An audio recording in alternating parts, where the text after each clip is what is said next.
Free laptop scheme, বিনামূল্যে laptop দিচ্ছে সরকার। জানুন ভাইরাল খবরের আসল সত্যটা কি। আজকে ভিডিওটির মধ্যে দিয়ে আমরা এর ডিটেলস বিষয়গুলো জানাবো, যাতে আপনারা বিভিন্ন রকম ফাঁদ থেকে বাঁচতে পারেন। ভিডিওটির সঙ্গে থাকুন, ভালো লাগলে লাইক করুন, চ্যানেলে প্রথমবার হলে সাবস্ক্রাইব করে পাশের বেল আইকনটিকে অবশ্যই বাজিয়ে রাখুন। তো চলুন ভিডিওটিকে শুরু করা যাক। হোয়াটসঅ্যাপ এবং অন্যান্য সোশ্যাল মিডিয়া প্ল্যাটফর্মে সম্প্রতি একটি মেসেজ দ্রুত ছড়িয়ে পড়ছে, যেখানে দাবি করা হচ্ছে যে কেন্দ্রীয় সরকার ছাত্রদের বিনামূল্যে ল্যাপটপ দিচ্ছে। এই মেসেজের সাথে একটি লিঙ্কও শেয়ার করা হচ্ছে এবং আবেদন করতে বলা হচ্ছে। কিন্তু এই দাবিটি কি আদেও সত্যি? প্রেস ইনফরমেশন ব্যুরো এই বিষয়ে তদন্ত করে আসল সত্য সামনে এনেছে। ভাইরাল মেসেজে কি দাবি করা হচ্ছে? যে মেসেজটি ভাইরাল হয়েছে তাতে বলা হচ্ছে যে ভারত সরকার শিক্ষার ডিজিটালাইজেশনকে উৎসাহিত দিতে ছাত্রদের বিনামূল্যে ল্যাপটপ বিতরণ করার একটি প্রকল্প চালু করেছে। মেসেজটিতে বিশ্বাসযোগ্যতা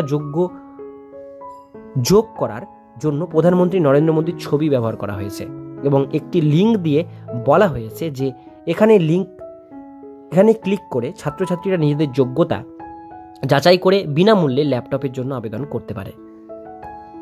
লিঙ্কটি আপাত দৃষ্টিতে সরকারি বলে মনে হলেও আসলে তা একটি প্রতারণার ফাঁদ। লিঙ্কটি এমনভাবে তৈরি করা হয়েছে যাতে ব্যবহারকারীরা বিভ্রান্ত হয়। পিআইবি ফ্যাক্ট চেকের রহস্য উদ্ঘাটন। কেন্দ্রীয় সরকারের অফিসিয়াল তথ্য যাচাইকারী সংস্থা পিআইবি ফ্যাক্ট চেক এই ভাইরাল মেসেজটিকে সম্পূর্ণ ভুয়ো এবং প্রতারণাপূর্ণ বলে ঘোষণা করেছে। তাদের পক্ষ থেকে জানানো হয়েছে যে কোনো সরকারি প্রকল্প নয়, কেন্দ্রীয় সরকার ছাত্রদের জন্য বিনামূল্যে ল্যাপটপ বিতরণের কোনো প্রকল্প চালু করেনি। লিঙ্কটি বিপজ্জনক। মেসেজের সাথে যে লিঙ্কটি দেওয়া হয়েছে তা একটি জাল লিঙ্ক।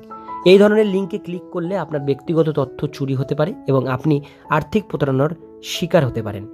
সতর্ক থাকার পরামর্শ। পিআইবি সাধারণ মানুষকে এই ধরনের সন্দেহজনক লিঙ্ক এড়িয়ে চলার এবং কোনো অজানা লিঙ্কে ক্লিক না করার সতর্ক করেছে। কেন এই ধরনের মেসেজ বিপজ্জনক? এই ধরনের ভুয়ো মেসেজগুলো সাধারণত সাইবার অপরাধী তৈরি করে থাকে, যার মূল উদ্দেশ্য হলো সাধারণ মানুষকে প্রতারিত করা। এই লিঙ্কগুলিতে ক্লিক করলে ফিশিং, আপনাকে একটি জাল ওয়েবসাইটে নিয়ে যাওয়া হতে পারে যা দেখতে সরকারি ওয়েবসাইটের মতন। সেখানে আপনার নাম, ঠিকানা, আধার কার্ড নম্বর, ব্যাংক অ্যাকাউন্টের বিবরণ ইত্যাদি ব্যক্তিগত তথ্য চাওয়া হতে পারে, যা পরবর্তীকালে অপব্যবহার করা হতে পারে। ম্যালওয়্যার, আপনার ফোন বা কম্পিউটারে ক্ষতিকারক সফটওয়্যার বা ভাইরাস ইনস্টল হয়ে যেতে পারে, যা আপনার ডিভাইসের সম্পূর্ণ নিয়ন্ত্রণ হ্যাকারদের হাতে তুলে দিতে পারে।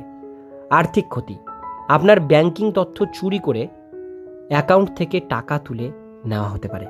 আপনার করণীয় কি? ডিজিটাল যুগে সচেতন থাকার সুরক্ষা সেরা উপায়। এই ধরনের প্রতারণা থেকে বাঁচতে নিম্নলিখিত পদক্ষেপগুলো গ্রহণ করুন। যাচাই করুন।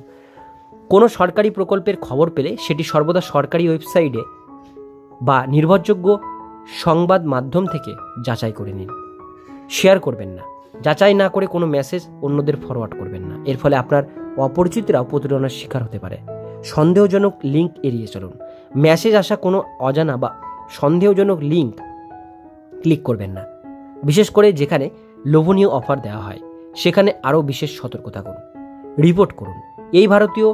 এই ধরনের ভুয়ো খবর পেলে সাইবার ক্রাইম পোর্টালে রিপোর্ট করুন। সর্বদা মনে রাখবেন, সরকার কোনো প্রকল্পের ঘোষণা করলে তা অফিসিয়াল ওয়েবসাইট, প্রেস রিলিজ এবং নির্ভরযোগ্য সংবাদ মাধ্যমের দ্বারা বিস্তারিত জানায়।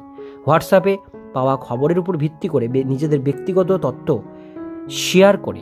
শেয়ার করা থেকে বিরত থাকুন এবং সুরক্ষিত থাকুন।